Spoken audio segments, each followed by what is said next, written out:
Chapter 4. That whole part of the Terek line, about 50 miles, along which lie the villages of Grezbnik Cossacks, is uniform in character, both as to country and inhabitants. The Terek, which separates the Cossacks from the mountaineers, still flows turbid and rapid, though already broad and smooth, always depositing grayish sand on its low, reedy right bank and washing away the steep, though not high, left bank, with its roots of century-old oaks, its rotting plane trees and youngish brushwood. On the right bank lie the villages of pro-Russian, though still somewhat restless, Tartars. Along the left bank, back half a mile from the river and standing 5 or 6 miles apart from one another, are Cossack villages.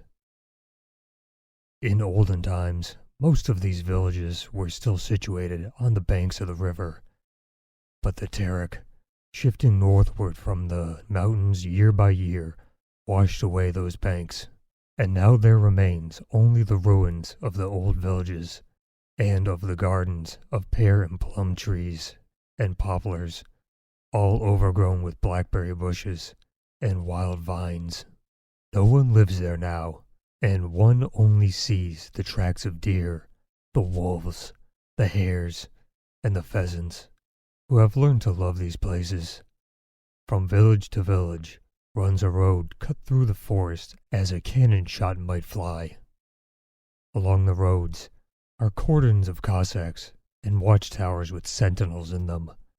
Only a narrow strip about 700 yards wide of fertile wooded soil belonged to the Cossacks. To the north of it begins the sand drifts of the Nogai-Mozdak steppes, which fetch far into the north and run, heavens knows where, into the Turkmen, Astrakhan, and curious Kazakh steppes. To the south, beyond the Terek, are the great Chechenian River and Koskalov Range, the Black Mountains, yet another range, and at last the snowy mountains, which can just be seen but have never yet been scaled.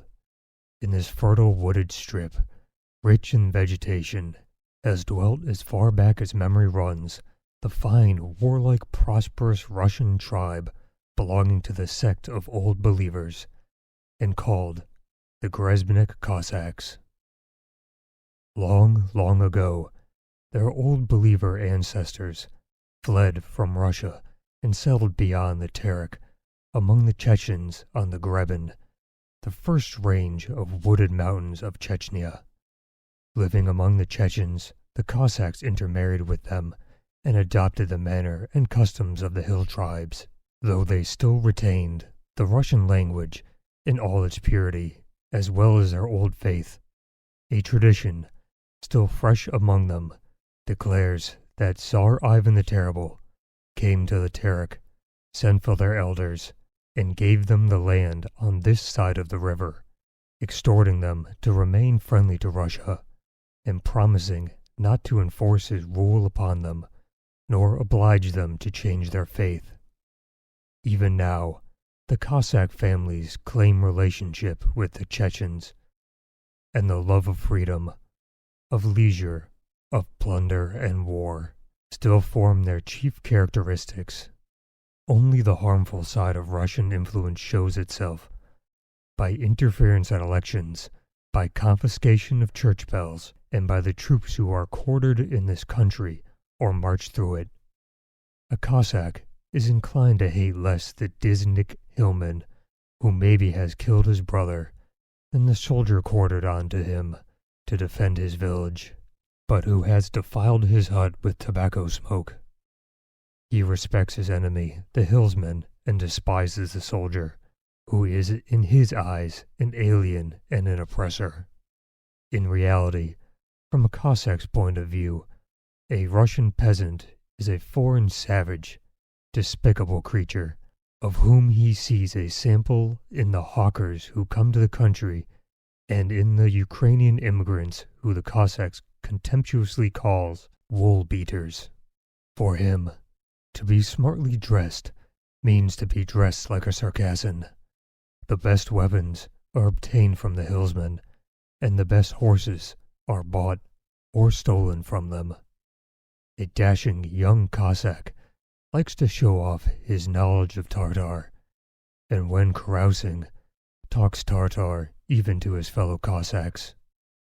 In spite of all these things, this small Christian clan, stranded in a tiny corner of the earth, surrounded by half-savage Mohammedan tribes, and by soldiers, considers itself highly advanced, acknowledges none but the Cossacks as human beings, and despises everybody else. The Cossack spends most of his time in the cordon, in action, or in hunting and fishing. He hardly ever works at home. When he stays in the village, it is an exception to the general rule, and then he is holiday-making. All Cossacks make their own wine, and drunkenness is not so much a general tendency as a rite, the non-fulfillment of which could be considered apostasy. The Cossack looks upon a woman as an instrument for his welfare. Only the unmarried girls are allowed to amuse themselves.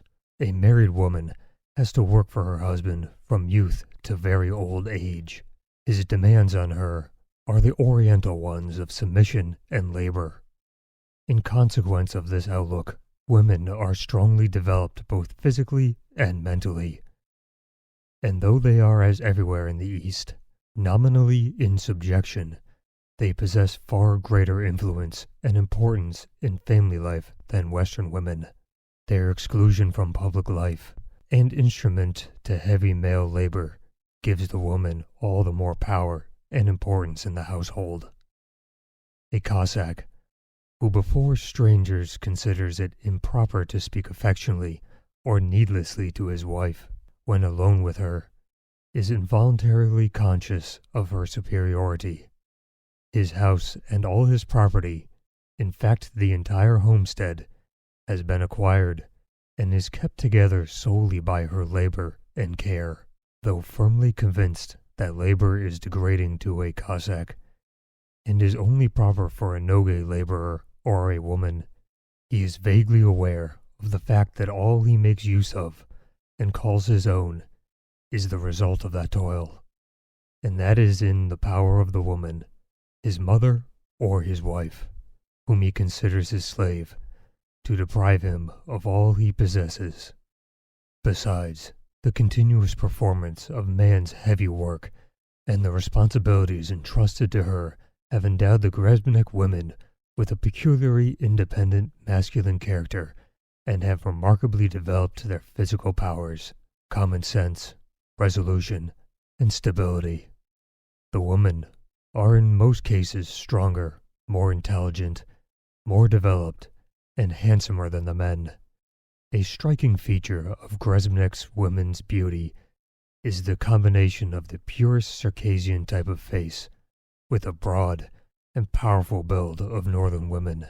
Cossack women, whether Circassian dress, of Tartar smock, beshmet, and soft slippers, but they tie their kerchiefs round their heads in the Russian fashion.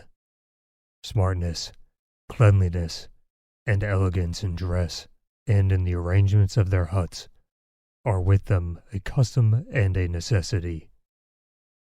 In their relations with men, the women, and especially the unmarried girls, enjoy perfect freedom. Novolimsk village was considered the very heart of Grezbnik Cossackdom. In it more than elsewhere, the customs of the old Grezbnik population have been preserved, and its women have from time immemorial been renowned all over the Cossack for their beauty.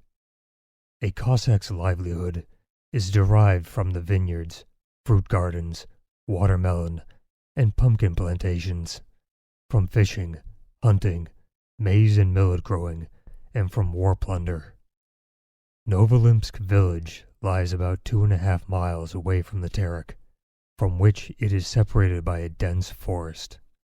On one side of the road, which runs through the village, is the river. On the other, green vineyards and orchards, beyond which are seen the drift sands of the Noge steppe. The village is surrounded by earth banks, prickly bramble hedges, and is entered by tall gates hung between posts and covered with little reed thatch roofs. Besides them, on a wooden gun carriage stands an unwieldy cannon, captured by the Cossacks at some time or another, and which has not been fired for 100 years. A uniformed Cossack sentinel, with dagger and gun, sometimes stands, and sometimes does not stand, on guard beside the gates, and sometimes presents arms to a passing officer, and sometimes does not. Below the roof on the gateway is written in black letters on a white board, Houses 226, male inhabitants 897, female 1012. The Cossack houses are all raised on pillars, 2.5 feet from the ground. They are carefully thatched with reeds and have large carved gables. If not new, they are at least all straight and clean, with high porches of different shapes, and they are not built close together, but have ample space around them, and are all picturesquely placed along broad streets and lanes. In front of the large bright windows of many of the houses, beyond the kitchen gardens, dark green poplars and acacias with their delicate pale verdure and scented white blossoms overtop the houses, and besides them grow flaunting yellow sunflowers, creepers, and grapevines. In the broad open square there are 3 shops where drapery, sunflower and pumpkin seeds, locust beans, and gingerbreads are sold. And surrounded by a tall fence, loftier and larger than the other houses, stands the regimental commander's dwelling, with its casement windows behind a row of tall poplars. Few people are to be seen in the streets of the village on the weekdays, especially in summer. The men are on duty in the cordons or on military expeditions. The old ones are fishing or helping the women in the orchards and gardens. Only the very old, the sick, and the children remain at home.